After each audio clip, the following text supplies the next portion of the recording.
Hello everyone, welcome to Hindi Shiksha. आइए आज हम निराला जी के प्रमुख कविता तुरती पत्थर के बारे में डिस्कस करेंगे। कविता डिस्कस करने से पहले क्लास को ज़्यादा से ज़्यादा शेयर कीजिए, लाइक भी कीजिए। लाइक तो बनता है ना। तो चलिए देखेंगे निराला जी के प्रमुख कविता तुरती पत्थर में क्या दिखने को मिलता है, क्या वर्णन हुआ है।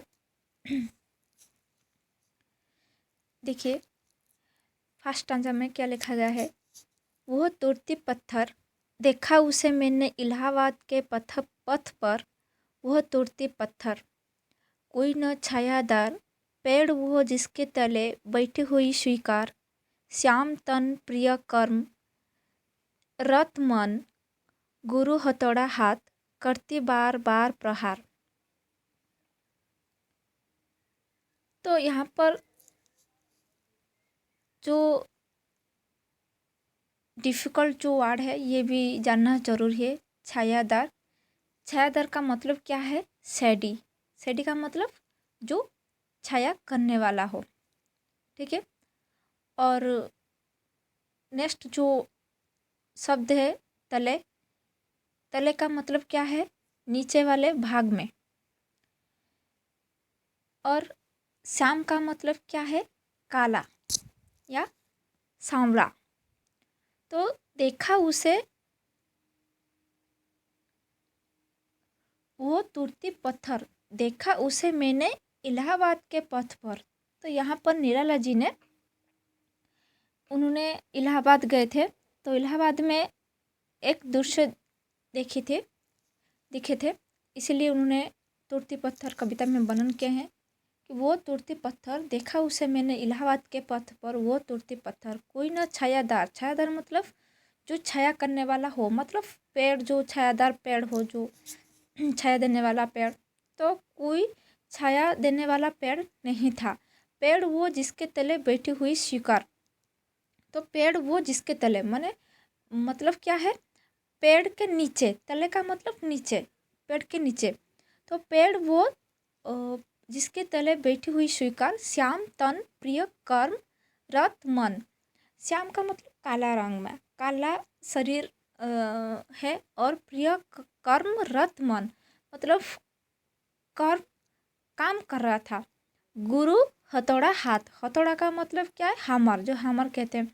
गुरु का मतलब भारी और हथौड़ा का मतलब है हैमर, जो कि ठोकने या पीटने आदि काम में आने वाला लोहे जो एक औजार है। और उसके बाद तो देखिए समझेंगे। वो तुरती पत्थर देखा उसे मैंने इलाहाबाद के पथ पर। वो तुरती पत्थर, तो यहाँ पर निराला जी ने इलाहाबाद गए थे, तो इलाहाबाद जाकर उन्होंने एक दृश्य देखी थी। तो यहाँ पर यहाँ पर क्या देखने को मिलता है ना? इलाहाबाद में एक सड़क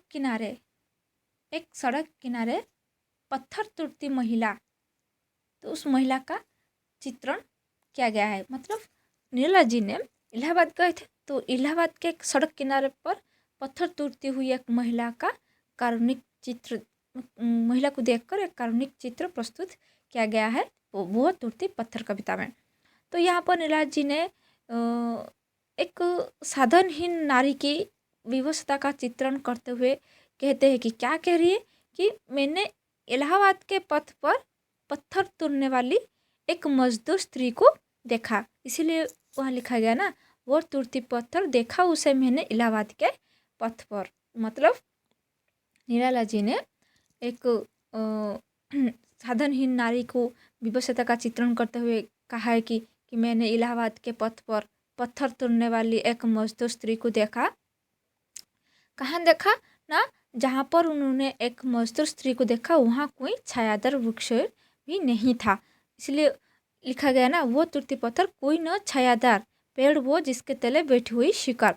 तो उन्होंने जो मजदूर स्त्री को देखा वहाँ कोई छायादार वृक्ष भी नहीं था, जिसके नीचे उसने काम करना स्वीकार कर रखा हो, मतलब जहाँ जिस जिस पेड़ के नीचे वो काम कर रहा था उस पेड़ पेड़ पेड़ कोई छायादार पेड़ नहीं था। मतलब भाव यह है कि वो धूप में काम कर रही थी। तो नीरज जी ने देखा कि एक मजदूर स्त्री धूप में काम कर रही थी।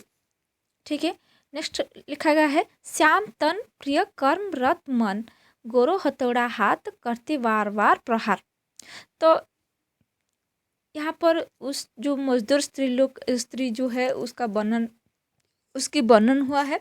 तो जो मजदूर स्त्री का वर्णन, इस शरीर का वर्णन किया गया है। तो उसका शरीर कैसा था? सांवल था। श्याम का मतलब सांवल। उसका शरीर सांवल था और वह यौवन से भरी हुई थी और लज्जा के कारण उसकी आंखें झुकी हुई थी। उसका मन अपने काम में लीन था, वो काम कर रही थी। मतलब वो अपने कार्य को पूरी लगाव के साथ कर रही थी।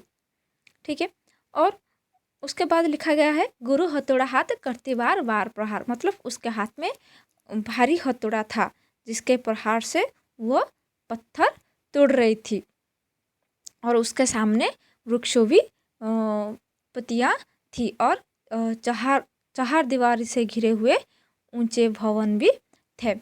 तो यहाँ पर ये देखने को मिलता है कि एक मजदूर की अभावग्रस्त स्थिति कैसा है, ये वर्णन किए हैं इस पंक्ति में। ठीक है, समझ में आ रही है। नेक्स्ट जो पंक्ति है, चढ़ रही थी धूप गर्मियों के दिन, दीवा का तमत माना रूप, उठी झुलसाती हुई लू, रोई जीव जलती हुई भू, गर्द चिंगी छा गई, प्राय कई दोपहर वो तुरती पत्थर। मतलब यहाँ पर जो लिखा गया है तमत माना, यहाँ पर लिखा गया है जो तमत माना का मतलब क्या है? अत्यधिक ताप, जो अत्यधिक ताप के कारण लाल होना, उसका अर्थ है तमत माना। उसके बाद नेक्स्ट जो शब्द है झुलसाती का मतलब दहकता मतलब शरीर को झुलसाने वाले गर्म जो है। नेक्स्ट जो शब्द है वो है लू का अर्थ क्या है? अत्यंत गर्म हवा, जो कि हॉट वाइंड कहते हैं। नेक्स्ट जो है रुई जीव जलती हुई भू। रुई का मतलब कॉटन जैसे जलती है, जीव माना जैसे जलते हैं, भू का मतलब जो भू में जलती है। गर्द चिंगी छा गई, तो गर्द का मतलब डस्ट जो कहते हैं, धूल, और चिंगी जो है वो अग्निकण कहते हैं। ठीक है, और जो छिंतार का मतलब क्या है? प्राय कोई दूर पर वो तुरती पत्थर। छिंतार का मतलब बिखरा हुआ। ठीक है, तो देखिए, चढ़ रही थी धूप गर्मियों के दिन। तो देखिए क्या लिखा गया है, चढ़ रही थी धूप गर्मियों के दिन, दीवा का तमत माना रूप, उठी झुलसाती हुई लू, रुई जो जलती हुई वो, गर्द छिनगी छा गई, प्राय कई दोपहर वह तुरती पत्थर। मतलब यहाँ पर निराला जी ने कहते हैं कि क्या करे ना, दिन चढ़ने के साथ धूप भी तेज होती जा रही थी। जब दिन बढ़ते बढ़ते जा रही है, धूप भी तेज भी होती जा रही थी, इसलिए लिखा गया ना, चढ़ रही थी धूप गर्मियों के दिन। तो नीरज ने कह रहे कि दिन चढ़ने के साथ साथ धूप भी तेज होती जा रही थी, क्योंकि ग्रीष्म ऋतु थी, उस समय ग्रीष्म ऋतु थी। तो दीवा का तमत माना रूप, उठी झुलसाती हुई लू, मतलब सूर्य अपने जलते हुए रूप में प्रकट था। तो दीवा का तमत माना रूप मतलब सूर्य अपने जलते हुए रूप में प्रकट था। उठी झुलसाती हुई लू मतलब झुलसाने वाली लू भी चलने लगी थी। लू का मतलब क्या है? जो हॉट वाइंड जो कहते हैं। तो झुलसाने वाली लू भी चलने लगी थी। उसके बाद रुई जीव जलती हुई भू, मतलब सूर्य के तेज गर्मी के कारण पृथ्वी रुई की तरह जल रही थी। और गर्द उसके बाद गर्द चिंगी छा गई, मतलब धूल के कण ही मानो चिंगारियाँ कर रही थी। उसके बाद प्राय कहीं धूप पर वो तुरती पत्थर, मतलब प्राय मध्याह्न का समय था और वो पत्थर तोड़कर मिट्टी बना रही थी। तो मतलब यहाँ पर नीरज जी ने कहते हैं कि दिन चढ़ने के साथ धूप तेज हो जा रही थी। तो ग्रीष्म ऋतु थी। सूर्य अपने जलते हुए रूप में प्रकट था और झुलसाने वाली लू भी उस समय चलने लगी थी। सूर्य के तेज गर्मी के कारण पृथ्वी रुई की तरह जल रही थी और गर्द रूपी चिंगारियाँ चारों तरफ भी छा गई थी और धूल के कण ही मानो चिंगारियाँ कर रही थी। प्राय मध्याह्न का समय था उस समय और वो पत्थर तोड़कर मिट्टी बना रही थी। तो इस पंक्ति में नीरज जी का एक प्रगतिशील रूप दिखने को मिलता है। मतलब इस पंक्ति से ये दिखने को मिलता है कि वो शोषित की कष्टपूर्ण स्थिति से करुण एवं विवश कैसे हो जाते हैं, ये इस पंक्ति में दिखने को मिलता है। नेक्स्ट जो स्टांजा है, देखते देखा मुझे तो एक बार उस भवन की तरफ देखा छिनतार, देखकर कोई नहीं देखा मुझे उस दृष्टि से जो मार खा रोई नहीं सजा सहज सितार। मतलब यहाँ पर छिनतार का मतलब बिखरा हुआ। छिनतार का मतलब क्या है? बिखरा हुआ। और सितार का मतलब तंत्रवाद्य, मतलब जो तंत्रवाद्य जो कहते हैं सितार, ठीक है। और जो सिकर जो है, सिकर का मतलब क्या है? पसीना। तो गर्म के कारण पसीना भी हो रही है। तो यहाँ पर लिखा गया क्या है ना, देखते देखा मुझे तो एक बार उस भवन की तरफ देखा छिनतार, देख कर कोई नहीं देखा मुझे उस दृष्टि से जो मार खा रोई नहीं सजा सहज सितार। सुनी मैंने वो नहीं जो थी सुनी झंकार, एक क्षण के बाद वो कौंपी सुधर, धुलक माथे से गिरे शिकर लीन होते कर में फिर ज्यों कहाँ मैं तुरती पत्थर। मतलब यहाँ पर निराला जी ने जैसे ही मतलब नीरज जी ने रुक कर उसकी तरफ देखा तो वैसे ही उसने भी कवि की तरफ देखा और उसकी दृष्टि में अपने सामने वाले बड़े मकान की तरफ भी देखा है। तो यहाँ पर जो यह देखकर नीरज जी ने अकेला ही था और तार फटे अपने कपड़ों पर दृष्टि डाली। तो उसने मतलब यहाँ पर कवि ने कह रही है कि उसने मेरी तरफ मतलब नीरज जी की तरफ उस व्यक्ति की भांति देखा जिसके कोई ऐसा ज़बरदस्त व्यक्ति मारता है जो मार खाने वाले को रोने नहीं देता। तो एक दृष्टि द्वारा ही उसने मुझे अपनी करुण कथा उसी प्रकार सुना दी जैसे कोई सितार पर सहज भाव से उंगलियां चलाकर एक अद्भुतपूर्ण झंकार उत्पन्न कर देता है। और एक क्षण तक मेरी तरफ देखकर मतलब नीरज जी की तरफ देखकर वो युवती उठी और उसके माथे से पसीने की बूंदें नीचे गिर पड़ी। वो फिर अपने पत्थर तुलने कार्य में पूर्ववत लग गई। तो यहाँ पर मैं तुरती पत्थर हूँ उसका यह मतलब मौन स्वर जो हुआ उस वातावरण में गूंज रहा था।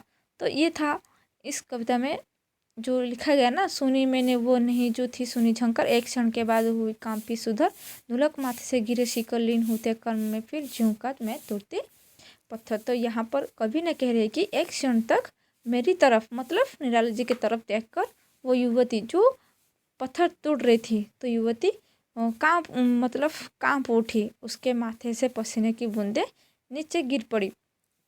वो फिर अपने पत्थर तोड़ने कार्य में फिर काम में लग गई। तो मैं तुरती पत्थर हूँ उसका यह मौन स्वर उस वातावरण में गूंज रहा था। तो कितने सुंदर ढंग से नीरज जी ने कविता लिखी है। तो कैसे लगा, हम नेक्स्ट क्लास में उसका पूरा भावार्थ मतलब जो भी हम कविता के माध्यम से समझाए तो नेक्स्ट क्लास में पूरा डिटेल्स और भी सरल भाव से समझा देंगे, मैं समझाऊंगी, ठीक है। तो कैसे लगा ये कविता कमेंट बॉक्स में कमेंट जरूर कीजिएगा। यदि मेरी क्लास आप सभी को अच्छी लग रही है तो लाइक कीजिए, ज़्यादा से ज़्यादा शेयर कीजिए और यदि मेरे चैनल में नए आए हैं तो सब्सक्राइब कीजिए और बेल आइकन को प्रेस कीजिए ताकि मैं जितनी भी क्लास अपलोड करूँगी पहले आप सभी को ही नोटिफिकेशन मिलेगी। Thank you very much for watching this video.